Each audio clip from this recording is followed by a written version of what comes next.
மிக முக்கியமான உறுப்புன்னு எதை நினைப்பீங்க? ஹார்ட். சில பேர் நினைப்பாங்க பிரெயின், லங்ஸ், அப்படி தான் நினச்சிட்ருக்கோம். உலகத்தில் புதுசாக ஒரு ஐடியா இப்போ வந்திருக்கு. ஹார்ட்டு, லங்கு, பிரெயின் இது எல்லாத்தோட ஒரு மனிதனுக்கு முக்கியமானது அவனுடைய தசைகளும் எலும்பும் தான். என்னைக்கு நடக்கிறதுக்கு உங்களுக்கு பாதிப்பு வருதோ அன்றைக்கே உயிர் போயிடுச்சு. என்னைக்கு யூ ஆர் டிபெண்ட் ஆன் மற்றவங்களை நடக்க முடியாமல் ஸ்டேஜுக்கு போனான்னா அது ப்ராப்ளம். சார்கோபீனியா கூகுள் பண்ணி பாருங்க. சார்கோபீனியானா மசில் வேஸ்ட் ஆகிறது. ஆஸ்டியோபொரோசிஸ்ங்கிறது எலும்பு சுத்தமாக சாஃப்ட் பட்டர் மாதிரி ஆகிடும். அந்த கடினமான எலும்பு சாஃப்ட் ஆகிடும்.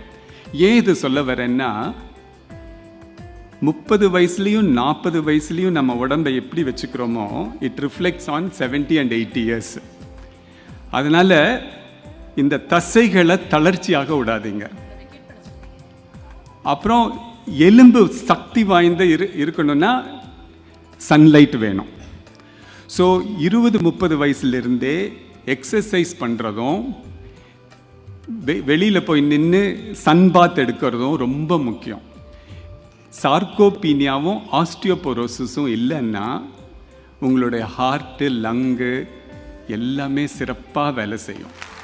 ஸோ அதனால் இன்றைக்கி ஒரு பெரிய மெசேஜ் உங்களுக்கு கொடுக்கணுன்னா, வாக்கிங் போகிறது, சன்பாத் எடுக்கிறது, ரிட்டையர் ஆனதுக்கப்புறம் வீட்டுக்குள்ளேயே உட்காந்துட்டு டிவி பார்த்துட்டு இருக்கிறது எல்லாம் விட்டுட்டு ஒரு நாளைக்கு இவ்வளோ தூரம் எக்ஸசைஸ், இவ்வளோ தூரம் சன்லைட் அப்படிங்கிறது கண்டிப்பாக நீங்கள் கொண்டு வரணும்.